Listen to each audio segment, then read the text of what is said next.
الشيطان الرجيم بسم الله الرحمن الرحيم اتل ما أوحي إليك من الكتاب وأقم الصلاة إن الصلاة تنهى عن الفحشاء والمنكر ولذكر الله أكبر والله يعلم ما تصنعون۔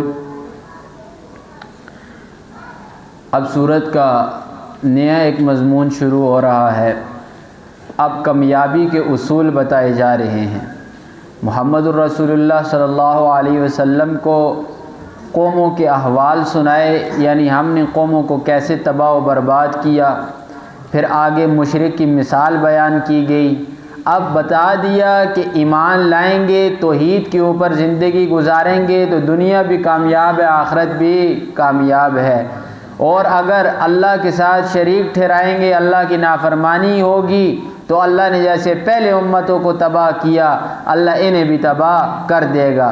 تو کامیابی کے اصول کیا ہیں؟ فرمایا سب سے پہلا اصول اتل ما اوحی الیک من الکتاب، اے پیغمبر صلی اللہ علیہ وسلم آپ تلاوت کیجئے جو کوئی آپ کے اوپر اتارا جاتا ہے وحی کے ذریعے، من الکتاب کتاب میں سے، یعنی جو قرآن آپ کے اوپر نازل کیا جاتا ہے وہ قرآن آپ لوگوں کو پڑھ پڑھ کر سنائیے۔ بتا دیا کہ کامیابی کا سب سے بڑا اصول جو ہے جس کے اوپر عمل کر کے لوگ کامیاب ہوں گے وہ ہے قرآن، اور قرآن کو سمجھنے کے لیے عمل کرنے کے لیے سب سے پہلا کام جو ہے وہ کیا ہے؟ تلاوت ہے اس کی۔ اب ہمیں تو تلاوت کی سمجھ نہیں آتی، لیکن یہ قرآن کے جو پہلے مخاطب تھے وہ عرب لوگ تھے، زبان بھی عربی، لوگ بھی عربی، کتاب بھی عربی، ان کے لیے سمجھنا اتنا مشکل نہیں تھا۔ کتنے ہی مضمون قرآن کے وہ تلاوت سے ہی سمجھ لیا کرتے تھے۔ ہاں کوئی جگہ ایسی مشکل آ جائے تو اس پہ رسول اللہ صلی اللہ علیہ وسلم انہیں سمجھا دیا کرتے تھے، وگرنہ زبان ان کی اپنی تھی، وہ قرآن کو سمجھ لیتے تھے۔ تو فرمایا محمد رسول اللہ آپ قرآن پڑھ کر تلاوت کر کے انہیں سنائیے۔ اور رسول اللہ صلی اللہ علیہ وسلم کی عادت مبارکہ تھی کہ رسول اللہ صلی اللہ علیہ وسلم کثرت کے ساتھ قرآن کی تلاوت کیا کرتے تھے۔ اما عائشہ فرماتی ہیں کہ رسول اللہ صلی اللہ علیہ وسلم رات کو تہجد کے اندر کھڑے ہوتے، اتنی قرآن کی تلاوت نماز کے اندر کرتے کہ پیارے پیغمبر صلی اللہ علیہ وسلم کے پاؤں مبارک کے اوپر ورم آ جاتا، یعنی پاؤں مبارک سوج جاتے۔ اور یہی حال تھا کہ رسول اللہ صلی اللہ علیہ وسلم جیسے خود تلاوت کرتے تھے ایسے ہی صحابہ کو بھی حکم دیا کرتے تھے قرآن کی تلاوت تک کا، اور صحابہ نے اپنی منزلیں بنائی ہوئی تھی۔ روزانہ 7 سپارے، 10 سپارے، 12 سپارے، 15 سپارے، ہفتے کے اندر 3 دنوں کے اندر قرآن کو ختم کیا کرتے تھے۔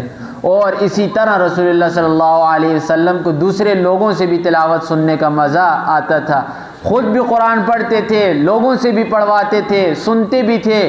غرض یہ کہ قرآن کے ساتھ ان لوگوں کی دل لگی تھی، اسی وجہ سے وہ لوگ کامیاب ہو گئے۔ آج ہماری پستی کا جو ہم ذلیل ہو رہے ہیں اس دنیا کے اندر، اس کی سب سے بڑی وجہ یہ ہے کہ ہم نے قرآن کو چھوڑ دیا، قرآن کی تلاوت کو چھوڑ دیا، قرآن پر عمل کو چھوڑ دیا، قرآن کو سمجھنا ہم نے چھوڑ دیا۔ تو دیکھ لیں ہماری کیا تصویر ہے معاشرے کے اندر، کافروں کے سامنے ہماری کیا تصویر بنی ہوئی ہے کہ مسلمان کا نام سنتے ہیں ان کے ذہن کے اندر یہی بات آتی ہے چور، دھوکے باز، ہر قسم کا فراڈ انہی مسلمانوں کے اندر ہے۔ کیوں؟ ہم نے اپنی کتاب کو چھوڑا ہوا ہے، ہم کتاب کے اوپر عمل بھی نہیں کرتے اور کتاب کو سمجھتے بھی نہیں۔ اور یاد رکھ لیں کتاب کی بات یہاں پر چلی ہے، پہلی امتیں یہود و نصارہ جو تباہ و برباد ہوئیں ان کے اوپر ذلت چھائی، وجہ کیا بنی؟ کتاب کو انہوں نے چھوڑا۔ کوئی قوم اپنی آسمانی کتاب کو چھوڑے گی وہ کبھی بھی دنیا کے اندر عزت نہیں پا سکتی، عزت پائے گی تو اسی کتاب سے پائے گی وگرنہ نہیں پا سکتی۔ پیارے محمد رسول اللہ صلی اللہ علیہ وسلم نے کیا فرمایا کہ اس کتاب کی وجہ سے اللہ کتنی ہی قوموں کو بلند مرتبہ عطا کرتے ہیں، یعنی عزت شرافت دنیا کے اندر اللہ عطا کر دیتے ہیں۔ اور فرمایا یہی قرآن ہے، اسی قرآن کے ذریعے اللہ کتنی ہی قوموں کو پست اور ذلیل کرتے ہیں، رسوا کرتے ہیں زمانے کے اندر۔ کتاب پر عمل ہوگا عزت ہی عزت، کتاب کو چھوڑیں گے ذلت ہی ذلت۔ اٹھا کر دیکھ لیں تو فرمایا اتل ما اوحی الیک من الکتاب، اے پیغمبر آپ پڑھ پڑھ کر سنائیے اس چیز کو جو وحی کی جاتی ہے آپ کی طرف، من الکتابی کتاب میں سے۔ محمد رسول اللہ صلی اللہ علیہ وسلم جو بھی بات کیا کرتے تھے وہ پیارے محمد رسول اللہ صلی اللہ علیہ وسلم اللہ کی مرضی کے ساتھ کرتے تھے۔ فرمایا وما ينطق عن الهوى، اے محمد رسول اللہ آپ تو اپنی مرضی سے بولتے بھی نہیں، آپ کی جو خواہش ہے دل کی آپ اس کی مرضی کے مطابق نہیں بولتے۔ ان هو الا وحی یوحی، مگر آپ بات کرتے ہیں وہی بات جو اللہ کی طرف سے آپ کے اوپر وحی آتی ہے۔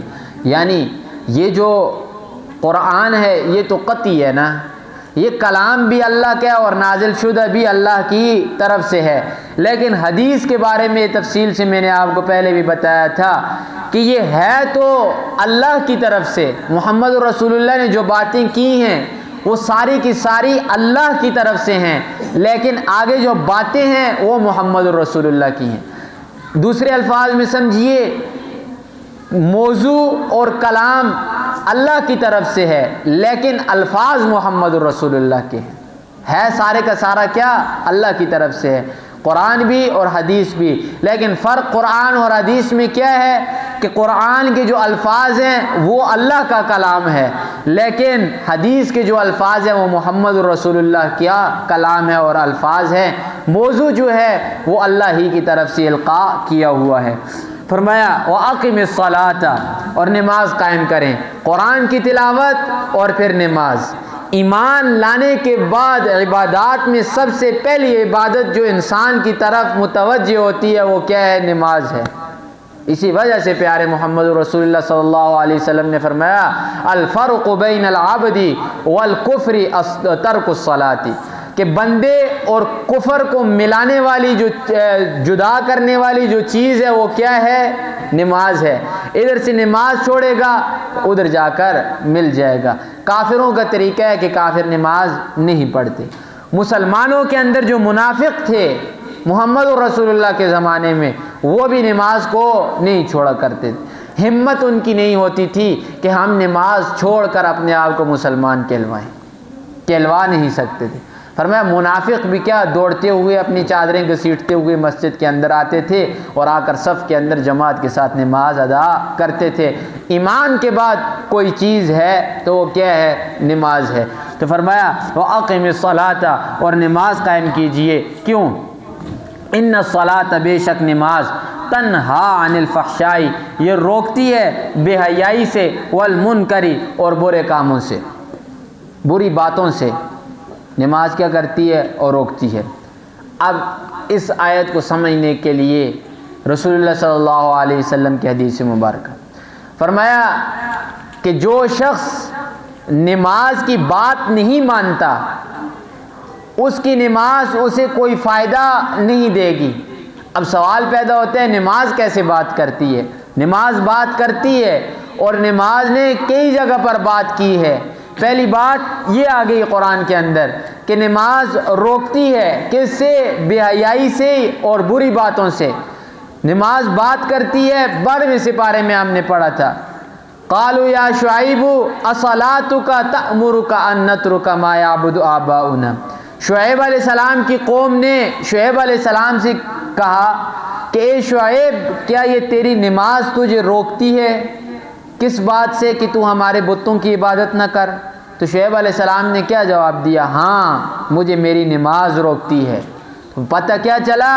نماز آپ سے کسی نہ کسی چیز کا مطالبہ کرتی ہے۔ وہ کیا ہے کہ نماز آپ سے مطالبہ کرتی ہے کہ بے حیائی سے بھی رکے رہو اور بری باتوں سے بھی رکے رہو۔ تو اب نماز پڑھتے ہیں لوگ، بے حیائی سے نہیں رکتے، ادھر ہی مسجد کے اندر آ کر نماز پڑھتے ہیں، بڑی بڑی داڑھی رکھی ہوئی ہوتی ہے، لیکن ادھر سے ہی جب باہر نکلتے ہیں گالم گلوچ، لوگوں کا حق کھانا، سود کھانا، لوگوں کے اوپر ظلم و زیادتی، سارے کام کرتے ہیں کہ نہیں کرتے؟ اب دو ہی چیزیں ہو سکتی ہیں، نقل کفر، کفر نہ باشد، یعنی کفر کو بیان کرنے سے انسان کافر نہیں ہوتا۔ اللہ نے تو قرآن کے اندر کہہ دیا کہ نماز روکتی ہے بے حیائی اور برے کاموں سے۔ اب ایک شخص وہ 5 وقت کا نمازی ہے، تہجد گزار بھی ہے، لیکن بے حیائی بھی کرتا ہے اور بری باتیں بھی کرتا ہے، تو کیا نعوذ باللہ قرآن تو جھوٹا نہیں ہو سکتا؟ پھر دوسری بات کون سی رہ جاتی ہے کہ یہ نماز ہی نہیں۔ نماز کو جب آپ نماز سمجھ کر پڑھیں گے تو وہ نماز آپ کو ان کاموں سے روکے گی۔ اگر کوئی شخص اپنے گریبان کے اندر دیکھے کہ میں نماز بھی پڑھ رہا ہوں، تہجد بھی پڑھ رہا ہوں، تمام نیکیاں بھی کر رہا ہوں، لیکن بے حیائی سے نہیں بچ رہا اور بری باتوں سے نہیں بچ رہا، تو وہ غور کرے کہ اس کی نماز نہیں۔ نماز تو روکتی ہے لیکن یہ روک نہیں رہا۔ آگے فرمایا فحشاء کہا جاتا ہے جو عمل کے اندر برائی ہو، زنا، شراب، سود، جتنی چیزیں بھی لے لیں، اور منکر کہا جاتا ہے جو زبان سے انسان کہے، کسی کو گالی دینا، غیبت کرنا، یہ تمام کی تمام چیزیں۔ اچھا، عورتوں کے اندر تو یہ بہت زیادہ بات پائی جاتی ہے کہ عورتیں مصلی ہی کے اوپر بیٹھی ہوئی ہوتی ہیں نماز پڑھ کے، باہر سے کوئی عورت آ گئی تو اس کے ساتھ غیبت کے اندر لگ گئی۔ یہ نماز کیا فائدہ دے گی؟ ایسی نماز کا تو کوئی فائدہ نہیں۔ غیبت کر رہے ہیں، آرام کھا رہے ہیں، کوئی تمیز حلال حرام کی نہیں، تو یہ تو نمازیں نہیں، یہ تو صرف اور صرف ٹکرے مارنا ہے، اپنا ماتھا صرف اور صرف زمین کے ساتھ رگڑنا ہے۔ نماز وہ ہے جو آپ کو ان کاموں سے روکتے۔ وَلَا ذِكْرُ اللَّهِ اکبر، اللہ کا جو نام ہے نا، اللہ کے نام کا جو ذکر ہے یہی بلند ہے، اسی اللہ کے نام کی وجہ سے دنیا کا نظام چل رہا ہے۔ یہی اللہ کا ذکر ہے کہ آپ اللہ اکبر کہتے ہیں نماز کے اندر، وہ سلام پھیرنے تک اللہ ہی کا ذکر ہے۔ اور اللہ کا ذکر کیسے بلند ہے؟ 24 گھنٹے کے اندر کوئی لمحہ، کوئی سیکنڈ ایسا خالی نہیں کہ اللہ کا نام نہ گونج رہا ہو۔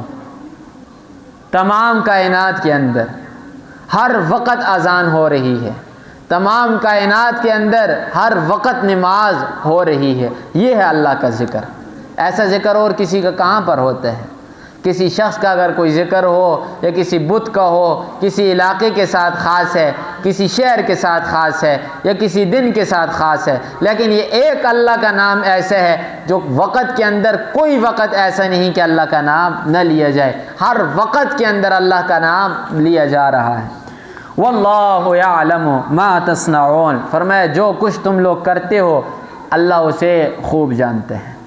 انسان کے اقوال یعنی انسان کی جو باتیں ہیں انہیں بھی اللہ جانتا ہے، اور انسان کے جو احوال ہیں، دل کی جو نیتیں ہیں، اللہ اسے بھی جانتے ہیں۔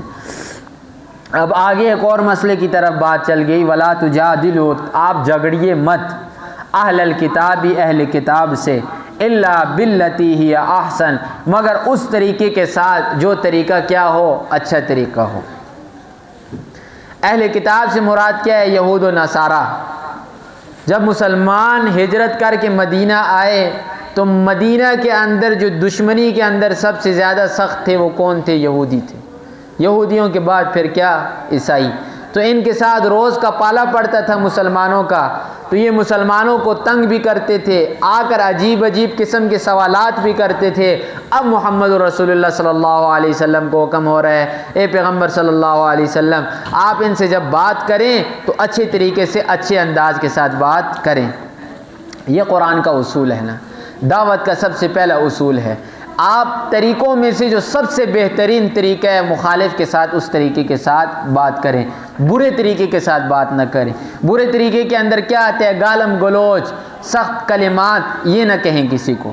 اس کا سب سے بڑا نقصان جو قرآن نے خود بیان کیا، فرمایا اگر آپ کسی کے بت کو گالی دیں گے، کسی کے بڑے کو گالی دیں گے، وہ فوراً آپ کے اللہ کو گالی دے گا، وہ آپ کے محمد الرسول اللہ کو گالی دے گا، لہٰذا ایسا نہیں کرنا۔ اور ہمارے ہاں تو اس چیز کو اتنا زیادہ اچھالا گیا، اتنا زیادہ اچھالا گیا کہ ممبر کے اوپر اپنے آپ کو عالم کہتے ہوئے بھی انہیں شرم نہیں آتی، ممبر کے اوپر بیٹھ کر شرمگاہوں کا نام لے کر گالیاں دی جا رہی ہیں اور نیچے سے لوگ ہنسی اور مذاق اڑا رہے ہیں، اور لوگ کہتے ہیں واہ مولوی صاحب نے کتنی اچھی گالی دی، کہاں پر بیٹھ کر؟ ممبر کے اوپر بیٹھ کر، محمد رسول اللہ صلی اللہ علیہ وسلم کی نشست کے اوپر بیٹھ کر گالی دی، اور اس گالی کو اتنا زیادہ انہوں نے اچھالا، کہا کہ وہ فلاں ہے، ابھی پیچھے چیف جسٹس تھا تو اس کا نام لے کر ممبروں سے اسے گالیاں دی، وہ قادیانی ہے، مرتد ہے، کوئی بھی ہے، لیکن جب آپ اسے گالی دیں گے وہ ہو نہیں سکتا کہ آپ کے اللہ کو گالی نہ دے، آپ کے محمد الرسول اللہ کو گالی نہ دے۔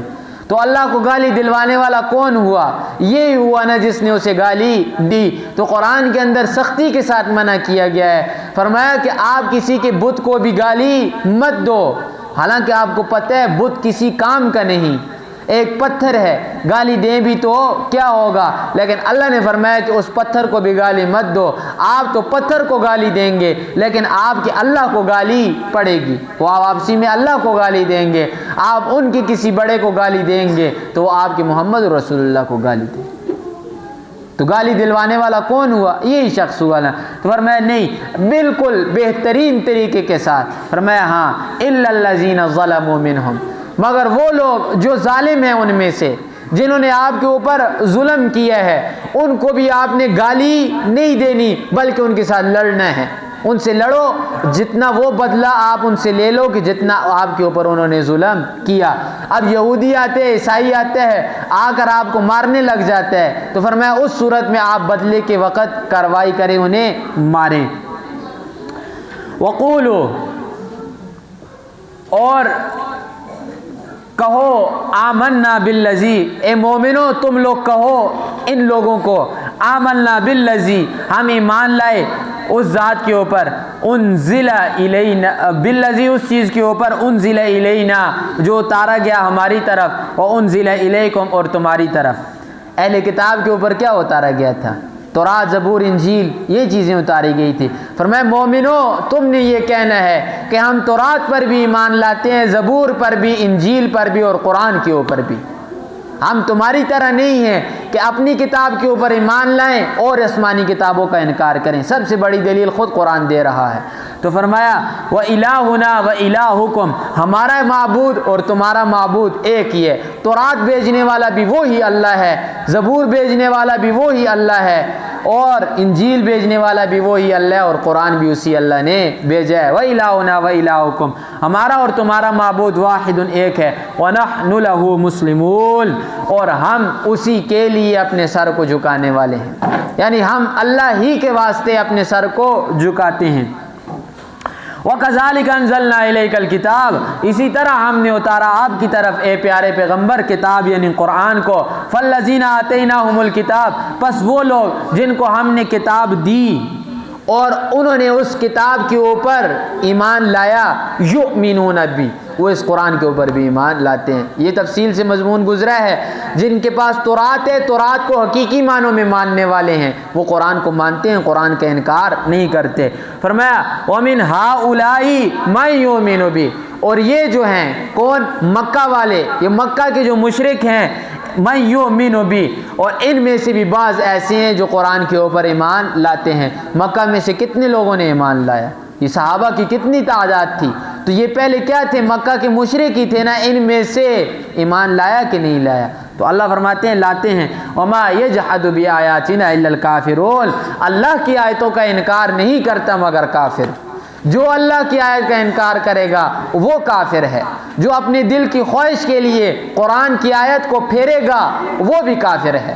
جس کسی نے بھی، پیچھے یہ مسئلہ سود کا چھڑا تھا تو میں نے کیا عرض کیا تھا کہ سود کے مسئلے کے اندر جو کھڑا ہو گیا سود کے حق کے اوپر، کہا کہ سود ہونا چاہیے پاکستان کے ملک کے اندر، وہ بھی کافر ہے۔ اور جو سود کے حمایتی کھڑے ہوئے وہ بھی، اور جس نے سود کا بل پیش کیا وہ بھی، یہ سارے کے سارے دائرہ اسلام سے خارج، ان کی بیویاں، ان کے اوپر طلاق۔ لفظی ترجمہ اتلو ما اوحی الیک من الکتاب، تلاوت کیجئے اس چیز کو جو آپ کی طرف وحی کی جاتی ہے کتاب میں سے، واقم الصلاۃ، نماز کو قائم کیجئے، ان الصلاۃ، بے شک نماز، تنہا روکتی ہے عن الفحشاء والمنکر، بے حیائی اور بری باتوں سے، ولذکر اللہ تعالی، ولذکر اللہ اکبر، اور اللہ کا ذکر بہت بڑا ہے، واللہ یعلم ما تصنعون، اللہ جانتے ہیں جو تم کرتے ہو، ولا تجادلوا، آپ مت جھگڑیے، یہ جھگڑنا زبانی جھگڑنا یہاں پر مراد ہے، ولا تجادلوا، آپ مت باس و مباحثہ کیجئے، اہل الکتاب، اہل کتاب سے، الا باللتی ہی احسن، مگر جو اچھا طریقہ ہو اور اچھی طریقے کے ساتھ بات کیجئے، الا الذین ظلموا منہم۔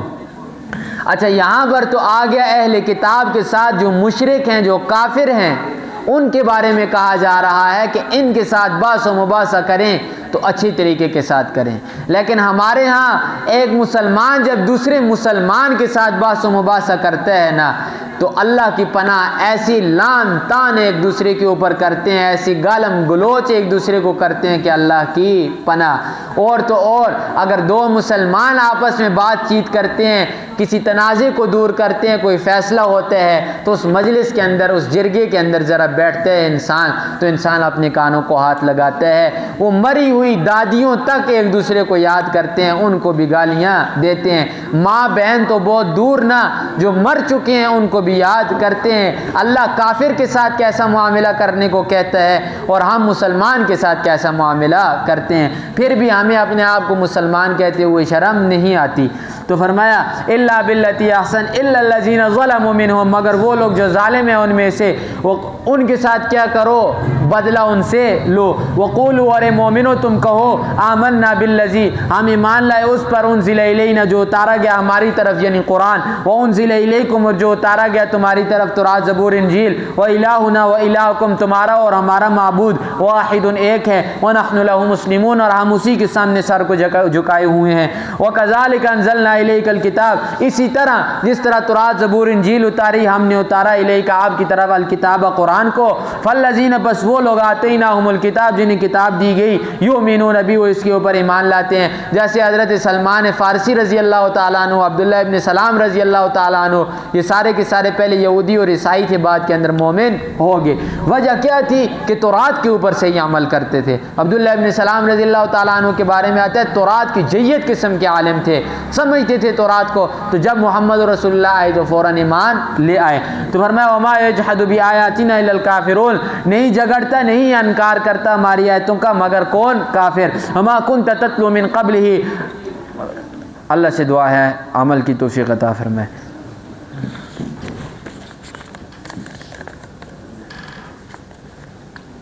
ناخن رکھنے چاہیے یا نہیں رکھنے چاہیے؟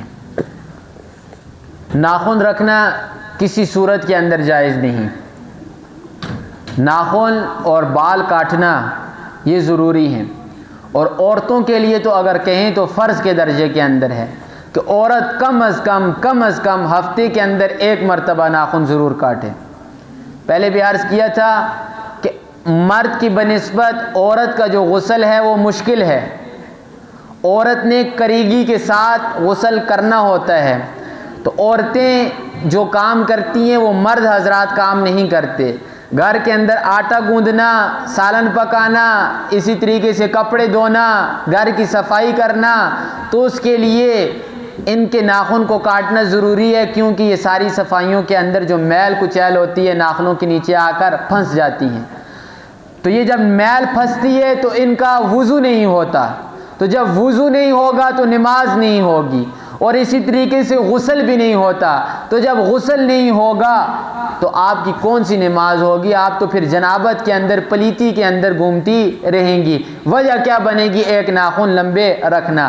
دوسری وجہ ناخن رکھنے کی وہ کیا ہوتی ہے کہ ہم خوبصورت نظر آئیں، ہماری زیب و زینت ہو۔